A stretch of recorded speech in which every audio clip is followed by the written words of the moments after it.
Salam penuaian, salam impactful life. Hidup berdampak jadi berkat. Shalom Bapak Ibu semuanya yang ada di Zoom maupun di YouTube channel dari Gereja BMC New York. Hari ini kita sedang bersama-sama dalam ibadah hari Minggu secara online ya. Nah, Bapak Ibu sekalian, saya berdoa agar semua Bapak Ibu dimanapun berada ada dalam keadaan baik, sehat, dan diberkati oleh Tuhan. Percayalah tahun 2026 ini adalah tahun di mana akan jauh lebih baik daripada tahun-tahun terbaik dari hidup kita, ya. Dan untuk bulan Februari tahun 2026 ini, subtema daripada gereja BMC adalah membangun komunitas yang sehat. Bersama saya ucapkan membangun komunitas yang sehat. 2, 3, membangun komunitas yang sehat. Minggu lalu Pastor Deborah Kristanto sudah berbicara tentang membangun. Untuk membangun ada batasan-batasan yang perlu untuk diperhatikan dan ditaati. Nah, Bapak Ibu sekalian, ayat emas untuk bulan Februari tahun 2026 diambil dari kitab Amsal pasal 27 ayat yang ke-17. Amsal pasal 27 ayat yang ke-17, ayat yang sangat terkenal sekali. Saya sudah tahu ayat ini sejak saya bertobat tahun 1985 ya.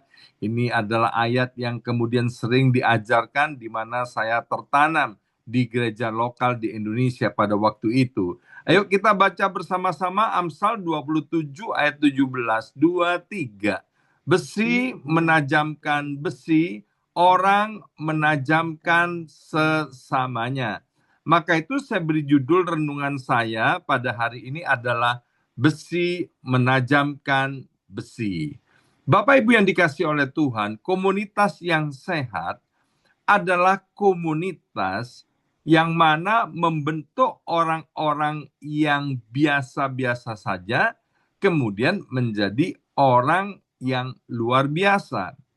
Kalau ada komunitas yang sehat, berarti ada komunitas yang tidak sehat.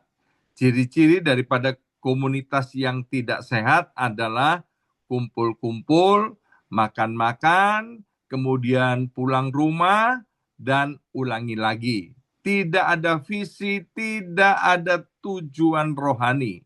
Ciri-ciri daripada komunitas yang tidak sehat isinya adalah pemuasan ego. Yang penting adalah aku, diriku, dan saya dipuaskan. Membicarakan kesalahan, kekurangan, dan kelemahan orang lain.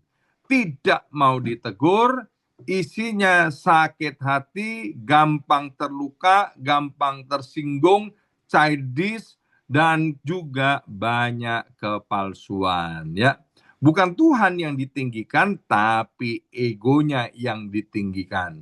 Kalau ada konflik, maka tidak akan bisa selesai. Sedikit masalah, ribut besar. Tidak mau mengampuni, iman jadi turun, hidup jadi rusak, dan masa depan jadi suram. Sebaliknya, komunitas yang sehat adalah komunitas yang dipakai oleh Tuhan untuk membentuk dan menempa. Bersama saya ucapkan menempa. 2, 3, menempa ya. Menempa orang-orang biasa menjadi orang yang luar biasa, yang kemudian hidupnya berdampak impactful life dan menjadi berkat bagi banyak orang ya. Beberapa waktu yang lalu William Rainer sampaikan ada impactful life, ternyata ada impactful death ya, menyebabkan orang kemudian mati secara rohani dan lain sebagainya, mundur secara iman. Nah, ketika kita ini Bapak Ibu sekalian mau memilih berada di dalam komunitas yang sehat, maka iman kita pasti bertumbuh. Bersama saya ucapkan pasti bertumbuh. 2, 3, pasti bertumbuh. Ini adalah pilihan kita Bapak Ibu sekalian. Karena kita akan dibentuk di dalam komunitas yang sehat itu. Kasih akan semakin nyata, orangnya akan gampang kemudian mengampuni, dan firman Tuhan dipraktekkan menjadi gaya hidup dalam kehidupan sehari-hari, dan pemulihan terjadi. Komunitas yang sehat tidak membuat orang-orang yang ada di dalamnya kemudian mandek, tetapi justru membuat orang-orang yang ada di dalamnya naik level secara rohani dan juga karakternya semakin serupa dengan Kristus. Di dalam komunitas yang sehat, orang yang lemah dikuatkan, orang yang jatuh diangkat untuk dipulihkan, orang yang ragu-ragu kemudian diteguhkan, bahkan orang yang terluka disembuhkan. Ciri-ciri komunitas yang sehat, Bapak Ibu sekalian, adalah komunitas di mana dalamnya adalah orang-orang atau tempat orang yang suka berdoa dan mengandalkan Tuhan. Bersama saya ucapkan suka berdoa dan mengandalkan Tuhan. 2, 3, suka berdoa dan mengandalkan Tuhan. Maksudnya selain doa pribadi juga doa bersama-sama. Jadi kalau kumpul pasti ada doanya ya. Dan terbiasa orang yang ada di dalamnya itu mengucapkan terima kasih satu dengan yang lain. Bukannya ngomel, bukannya mengeluh. Bapak Ibu tahu nggak bahwa ucapan terima kasih itu adalah sangat disukai oleh Tuhan. Kalau kita perhatikan, mulai dari perjanjian lama sampai perjanjian baru, ya, itu dikatakan bahwa masuklah ke gerbangnya dengan hati penuh bersyukur. Di dalam Alkitab perjanjian baru dikatakan ucapkanlah syukur senantiasa, ya. Jadi bersyukur, mengucapkan terima kasih itu adalah ciri-ciri warga negara kerajaan Allah. Hal ini sangat disukai oleh Tuhan. Kalau ditanya alasan orang mengucap syukur yaitu karena hatinya besar, bukan karena hadiahnya yang besar. Perhatikan hal-hal yang sepele. Ada orang-orang yang kirim SMS atau pesan atau apa isinya hampir-hampir tidak pernah mengucapkan terima kasih. Seharusnya kita membudayakan terima kasih itu menjadi gaya hidup. Kalau orang mau replay SMS kita atau pesan kita, kita harus mengucap terima kasih apapun isinya ya. Karena itu memang yang dikehendaki oleh Tuhan. Jadi tidak ada alasan untuk kita tidak berterima kasih ya. Nah, komunitas yang sehat Bapak Ibu sekalian itu anggota-anggota di dalamnya, orang yang ada di dalamnya tidak meniru sikap daripada Adam di Taman Eden. Kita tahu bahwa Adam itu dia gagal sebagai manusia. Karena apa? Karena dia tidak berani bertanggung jawab atas apa yang diperbuatnya. Yang ada dia suka menyalahkan orang lain. Sekali lagi, suka menyalahkan orang lain, suka melihat kelemahan orang lain. Ya, Adam ditanya sama Tuhan, Adam, kamu makan buah itu? Oh, bukan Tuhan, itu Hawa, ya kan? Wanita itu yang memberikannya kepadaku. Tetapi setelah Adam yang pertama gagal, Tuhan kirim Adam yang kedua, yaitu namanya Yesus Kristus. Pribadi yang sangat rendah hati. Bahkan Yesus Kristus mau bertanggung jawab, berani bertanggung jawab untuk kesalahan orang lain, untuk kesalahan yang tidak diperbuatnya. Inilah ciri daripada orang yang ada di dalam komunitas yang sehat. Nah, Bapak Ibu yang dikasihi oleh Tuhan, bahwa Tuhan itu menciptakan kita-kita ini sebagai manusia bukan untuk hidup sendirian. Di dalam Alkitab Kejadian dikatakan bahwa tidak baik kalau manusia itu seorang diri saja. Kita ini diciptakan untuk saling terhubung. Bersama saya ucapkan saling terhubung. 2, 3, saling terhubung. Satu dengan yang lainnya Tuhan mau supaya kita saling terhubung, saling peduli, dan saling menopang. Iman juga tidak dirancang untuk dijalani sendirian. Iman bukan hanya soal hubungan pribadi dengan Tuhan, tetapi juga hubungan antara sesama manusia. Maka itu hukum yang utama dan pertama selain mengasihi Tuhan, juga kita harus mengasihi sesama.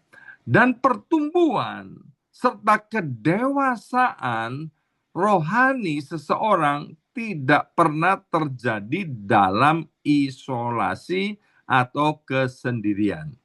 Kedewasaan rohani lahir dari kebersamaan, dari saling menggesek, saling menegur, saling mendoakan, saling menguatkan, dan saling membangun. Itulah sebabnya kita tidak bisa bertumbuh sendirian.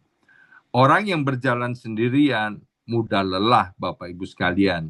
Setelah saya operasi jantung koroner, saya dilatih untuk berjalan ya, ditemani sama Bu Yongki itu jalan di depan rumah. Itu saya bisa kuat jalan sekitar 10 menit. Setelah itu meningkat jadi 20 menit. Setelah 20 menit, Ibu Yongki yang nggak kuat untuk dampingi saya, ya kan? Saya mulai jalan sendiri di komplek rumah ini dan bisa kuat sampai 50 menit, Bapak Ibu sekalian. Dan kemudian datanglah Bapak Denny Kwe ya, ngajak saya untuk jalan di pantai ya. Dan jalan bersama dengan Bapak Denny Kwe ini bukan lagi 50 menit, bukan 60 menit, tapi 2 kali lipat. Saya bisa jalan sampai 100 menit. Wow, luar biasa. Tepuk tangan dong untuk Pak Denny Kwe ya. Nah, orang yang berjalan sendirian, Bapak Ibu sekalian, selain mudah lelah, dia akan gampang jatuh. Orang yang berjalan sendirian juga gampang tersesat, tapi orang yang berjalan bersama di dalam komunitas yang sehat akan dikuatkan saat lemah, akan diingatkan saat salah, akan diberi semangat saat hampir menyerah. Ya, beberapa waktu yang lalu gembala senior kita menampilkan sebuah pohon, ya, gambar sebuah pohon yang mana sangat-sangat menginspirasi saya. Ya, ada pohon yang rindang, yang besar, yang berdiri sendirian di padang. Ditulis di situ terisolasi dan rentan. Ya. Nah, Bapak Ibu sekalian, ketika ada kemarau yang panjang, krisis yang panjang, misalnya krisis yang modern ini kan COVID-19, kalau pernah ingat seperti itu Bapak Ibu sekalian ya. Waktu ada topan, ada badai yang menerpa, maka pohon yang besar yang hidup sendirian itu kemudian akan gampang menjadi kering, kemudian juga gampang patah, dan kemudian akan mati. Tapi sebaliknya, pohon yang besar kalau ada di hutan belantara, karena banyak pohon-pohon yang lainnya, maka sadar atau tidak sadar, akar-akarnya itu saling terkait, saling menopang satu dengan yang lainnya. Saling menguatkan dan saling memberi makan satu dengan yang lainnya. Akibatnya, waktu ada badai, ada topan, bahkan kalau musim kering, musim kemarau yang panjang tiba, maka pohon itu akan tetap kuat, akan tetap hidup. Demikian juga Bapak Ibu sekalian, Tuhan mau kita semua hidup dalam kebersamaan. Bersama kita akan jadi lebih kuat. Nah, itulah rancangan Tuhan sejak semula. Kita kuat bersama, kita dewasa bersama, dan kita menang bersama-sama di dalam Kristus. Banyak orang datang ke gereja, ikut pelayanan udah belasan tahun, ya pulang ke rumahnya masing-masing tetap sama, tidak berubah. Masalahnya orang ini bukan kurang firman, juga bukan kurang doa, juga bukan kurang ibadah. Masalahnya orang-orang ini tidak mau mengalami gesekan, ya. Ayat yang kita baca tadi, ayat emas kita itu mengajarkan bahwa Tuhan itu memakai hubungan antar manusia untuk membentuk karakternya masing-masing, iman, dan tentu kualitas hidup. Seperti besi menajamkan besi. Besi menjadi tajam karena bergesekan dengan besi yang lain. Manusia menjadi lebih baik karena interaksi yang sehat dengan sesamanya. Tanpa gesekan, Bapak Ibu sekalian, besi menjadi tumpul. Tanpa komunitas, manusia akan menjadi lemah. Pertumbuhan tidak terjadi dalam kesendirian. Pisau tidak bisa diasah dengan kayu atau gabus atau kain atau spons.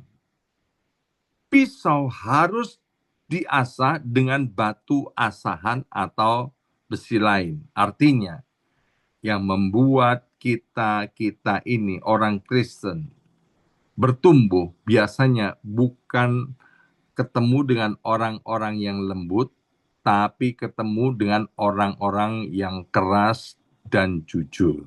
Ya, banyak orang ketemu dengan Ibu Yongki, ya kita tahu bahwa Ibu Yongki ini kelihatannya lembut, tapi kerasnya luar biasa. Ya keras banget loh Bu Yongki, jujurnya jujur luar biasa. Makanya banyak kemudian orang menjadi bertumbuh. Tapi kalau coba Bu Yongki cuma lembut saja, ya kan, orang-orang nggak akan bertumbuh. Nah, Bapak Ibu sekalian, proses menajamkan tadi, gesekan itu ya selalu akan menimbulkan yang namanya panas. Bersama saya ucapkan menimbulkan panas. 2, 3, menimbulkan panas. Ya, gesekan akan menimbulkan panas. Saat besi diasah, besi ketemu besi, bergesekan satu dengan yang lainnya, yang timbul adalah panas. Selain panas apa? Ada suara yang bising, yang nyaring, ada percikan api. Artinya Bapak Ibu sekalian, ketika manusia menajamkan sesama, ketika kita manusia masuk di dalam proses pembentukan, apa yang terjadi Bapak Ibu sekalian? Yang terjadi juga kebisingan, panas, ya ada percikan api yang disebut dengan rasa tidak nyaman, ya. Jadi Bapak Ibu sekalian, dimanapun kita berada, ya itu pasti ada yang namanya gesekan. Tujuannya yaitu membentuk karakter kita, tujuannya agar kita menjadi dewasa. Di dalam konseling pernikahan, saya selalu katakan bahwa nanti waktu kamu menikah, masuk pernikahan, kamu akan menghadapi many troubles. Di dalam bahasa Indonesianya dikatakan kamu akan mengalami banyak kesusahan. Mengapa mengalami many troubles? Mengapa mengalami banyak kesusahan? Karena akan timbul yang namanya gesekan. Suaranya rame, timbul api dan panas. Bapak Ibu sekalian, kalau saya memperhatikan Ibu Yongki waktu mengasah pisau di dapur ya, maka pisau yang diasah itu harus disirami air, ya. Kenapa? Agar supaya pisaunya tetap tajam tapi nggak rusak. Kalau kita perhatikan mesin-mesin, ya, para pria yang tahu mesin mobil, mesin pabrik dan lain sebagainya. Mesin yang sedang bekerja harus dilumasi, harus ada yang namanya oli. Supaya apa? Supaya mesinnya tidak rusak, tidak hancur, ya. Tanpa air, Bapak Ibu sekalian, pisau bisa panas, rapuh dan rusak. Tanpa oli, mesin bisa aus, macet dan juga jadi rusak. Begitu juga dengan hidup kita. Tuhan memang membentuk kita lewat proses. Tuhan memang mengizinkan yang namanya gesekan. Tuhan memang mengizinkan yang namanya tekanan. Tetapi Tuhan selalu menyertai proses itu dengan kasih dan anugerahnya. Kasih Tuhan itu adalah air yang menyejukkan. Kasih Tuhan adalah oli yang melembutkan. Supaya apa? Supaya waktu proses itu terjadi tidak melukai, tetapi justru memurnikan. Supaya teguran itu tidak menghancurkan, tetapi membangun. Supaya ujian tidak mematahkan, tetapi menguatkan. Demikian juga dengan kita, Bapak Ibu sekalian, waktu terjadi proses penajaman, waktu terjadi yang namanya gesekan, waktu terjadi yang namanya perbedaan, waktu terjadi yang namanya konflik, waktu terjadi yang namanya kesalahpahaman, harus disiram dengan air, yaitu kasih. Harus direndam dengan oli, diberi minyak yang namanya kasih. Disiram dengan pengampunan, disiram dengan kesabaran. Sekali lagi, waktu terjadi yang namanya gesekan, harus disiram dengan kasih. Disiram dengan pengampunan, disiram dengan kesabaran, disiram dengan kerendahan hati. Jangan simpan sakit hati, jangan simpan yang namanya dendam, jangan simpan yang namanya kepahitan. Sakit hati, dendam, tahu nggak Bapak Ibu sekalian, itu akan membuat doa-doa kita jadi terhalang. Ya, selain doa-doa kita jadi terhalang, tubuhnya jadi sakit. Dan maaf Bapak Ibu sekalian, mukanya jadi kelihatan jelek. Sekali lagi, mukanya jadi kelihatan jelek. Sekali lagi, mukanya jadi kelihatan jelek, ya kan? Nah, karena hati yang pahit itu akan merusak proses Tuhan, tetapi hati yang penuh kasih akan mempercepat pertumbuhan. Tuhan mau kita menjadi tajam tanpa hancur. Tuhan mau kita menjadi kuat tanpa kehilangan hati. Karena dibentuk tanpa kasih akan melukai. Tetapi dibentuk dengan kasih akan menghasilkan pribadi yang dewasa, matang, dan berdampak. Ya, saya akan jelaskan tentang muka yang jadi jelek supaya nggak ada yang tersinggung, nggak ada yang tertuduh. Ya, contohnya ada seorang anak raja yang sekarang tinggal di Amerika Serikat, namanya Pangeran Harry. Aduh, orang mana yang nggak senang sama Pangeran Harry, ya kan? Dia kesayangan raja, mukanya lucu, sangat menyenangkan. Tetapi ketika Pangeran Harry, dia sakit hati, dia kecewa dengan papanya, dia kecewa dengan kerajaan Inggris. Isinya adalah kemarahan, dendam, pahit, sakit hati. Kalau nggak percaya, nanti setelah ini coba Google. Wajahnya Pangeran Harry yang dulu lucu, imut-imut, sekarang menjadi menakutkan dan amit-amit. Ya, Kolose pasal 3, tolong Mandi tampilkan ayat 12 sampai 14. Kolose pasal 3 ayat 12 sampai 14. Ayo kita baca bersama-sama perlahan-lahan Kolose pasal 3 ayat 12-14. Karena itu, sebagai orang-orang pilihan Allah yang dikuduskan dan dikasihinya, sebentar ya, sebentar. Siapa yang hadir hari ini percaya bahwa kita ini orang pilihan Allah? Boleh angkat tangannya? Iya, kita ini semua orang pilihan Allah. Kita semua dikasih oleh Tuhan, ya. Tuhan bilang begini, kenakanlah belas kasihan, kemurahan, lembutan, dan kerendahan hati serta kesabaran. Ya, Mari Bapak Ibu sekalian, kita sebagai orang-orang pilihan Allah, kalau terjadi yang namanya gesekan, ya, kenakan belas kasihan, kemurahan, kerendahan hati, kelemah lembutan, dan kesabaran. Ayat 13. Sabarlah kamu seorang terhadap yang lain, dan ampunilah seorang akan yang lain apabila yang seorang menaruh dendam terhadap yang lain. Sama seperti Tuhan telah mengampuni kamu, berbuat jugalah demikian. Dan di atas semuanya itu, kenakanlah kasih sebagai pengingat yang mempersatukan dan menyempurnakan. Bapak Ibu sekalian, besi yang tidak pernah diasah pasti tumpul. Di New York ini, karena banyak orang Indonesia yang bekerja sebagai chef di restoran Jepang, ya, saya kemudian tahu ada pisau yang harganya ribuan dolar, ya, disimpan dengan hati-hati dan baik.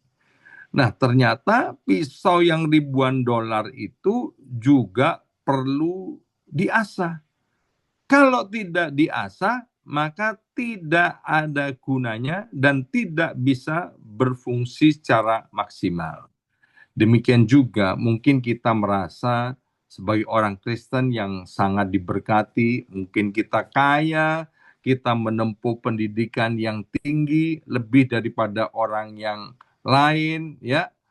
Tapi kalau kita tidak mau dibentuk alias lari dari konflik, maka tetap tidak akan bertumbuh. Hidupnya tidak akan berdampak dan tidak menjadi berkat. Yang ada apa? Sebaliknya akan menjadi batu sandungan.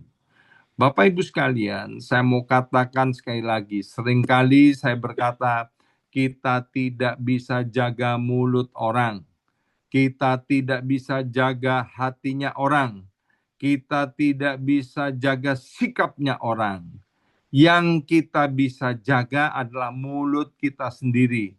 Yang bisa kita jaga adalah sikap kita sendiri.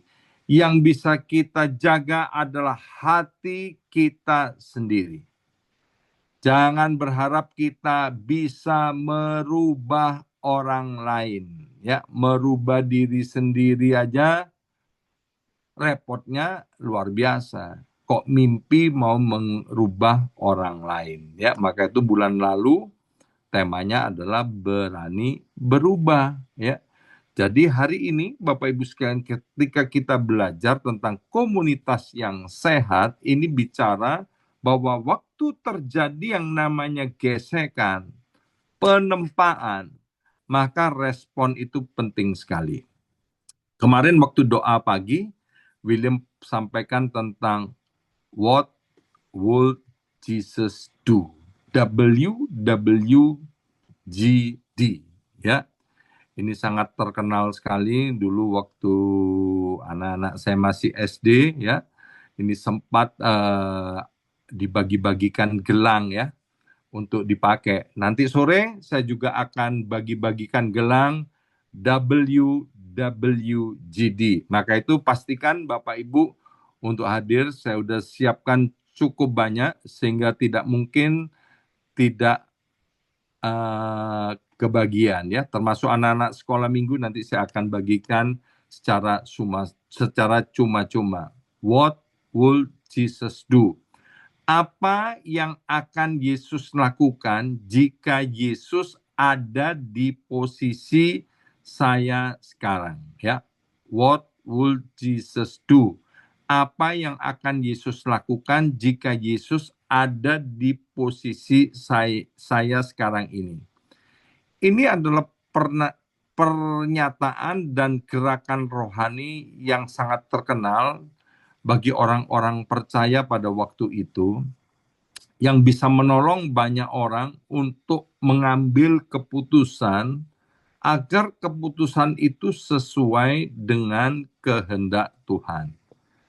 Saat kita bingung, saat kita marah, saat kita terluka, saat kita tersinggung, saat kita direndahkan, diomongin di belakang, atau kita ragu-ragu, kita harus berhenti sejenak dan bertanya, ya. Maka itu nanti waktu bagi gelang harus dipakai. Sehingga kita bisa baca, kalau Yesus ada di posisiku saat ini, dia akan bersikap bagaimana? Dia akan bicara bagaimana? Dia akan berespon bagaimana? Satu kali saya nginep di rumah seorang pendeta, ya. Dan kemudian tuan rumah bilang begini, Pastor Yongki ini kan banyak melayani tentang keluarga, ya. Nanti siang akan ada orang datang ke rumah ini dan saya harap Pastor Yongki bisa melayani. Dan benar Bapak Ibu sekalian, siang itu satu pasang suami istri yang masih muda dia datang, ya, dan dia bertengkar di depan saya. Terus saya bilang begini, ya, saya adalah hamba Tuhan. Apa yang saya sampaikan, saya nggak akan pihak kepada suami atau berpihak kepada istri. Apa yang saya sampaikan itu adalah sikap daripada Tuhan. Kalau Bapak mengalami ini, kalau Ibu mengalami ini, dan itu Yesus yang mengalami, maka apa yang akan terjadi? Ya, setelah ngomong sedikit, ya, maka kemudian suaminya bangkit berdiri dan ditempeleng itu istrinya di depan saya. Aduh, seumur-umur saya sekali itu, Bapak Ibu sekalian. Dan saya bilang, amit-amit, saya nggak mau lagi lihat peristiwa ini terjadi di depan saya. Berdiri ditempeleng itu istrinya di depan saya, Bapak Ibu sekalian. Dan kemudian kita lanjutkan konseling, puji Tuhan tidak ditempeleng lagi, Bapak Ibu sekalian, ya. Dan kemudian oleh kemurahan Tuhan, akhirnya Bapak Ibu sekalian, ya, si suami dan istri mengerti apa yang disampaikan dan dia mau mempraktekkan WWJD, ya. Setelah itu kami mendapat kabar, ya, setelah saya pulang maka kemudian istri saya juga turun tangan, campur tangan atas keluarga ini. Apa yang terjadi Bapak Ibu sekalian, tak lama kemudian kami mendapat kabar bahwa suami istri ini yang sudah punya anak akhirnya keluarganya dipulihkan dan dia juga tambah anak lagi, ya. Luar biasa Bapak Ibu sekalian, ya. Jadi gesekan itu, ya, Tuhan izinkan terjadi, tapi jangan lupa siramilah dengan air yang namanya kasih. Sirami dengan oli yang namanya kasih. Maka kemudian waktu terjadi gesekan tidak sampai terjadi kerusakan. Yesaya 49 ayat 17 ini adalah ayat favorit keluarga kami yang sering kami pakai untuk menjadi bahan doa, ya. Yesaya 49 ayat 17, yuk baca bareng-bareng 2 3. Orang-orang yang membangun engkau datang bersegera, tetapi orang-orang yang merombak dan merusak engkau meninggalkan engkau. Bapak Ibu sekalian, ayo lihat di sekeliling kita.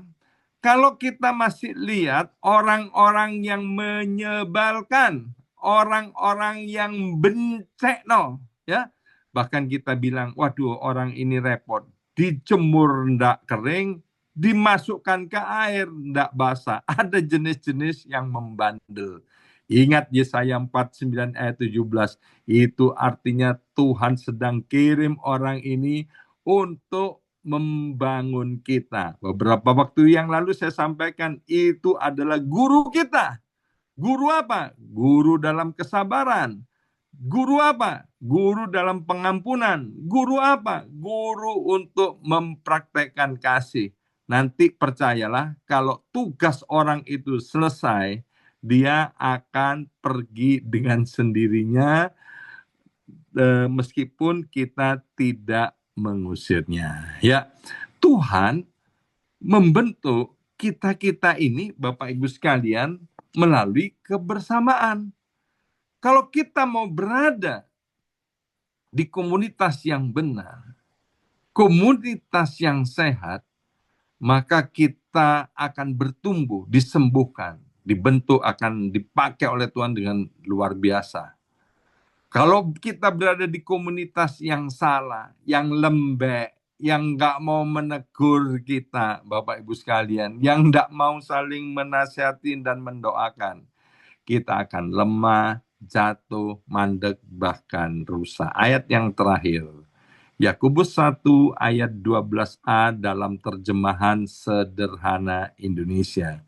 Yakobus 1 ayat 12a dalam terjemahan sederhana Indonesia. Ayo baca sama-sama 2, 3.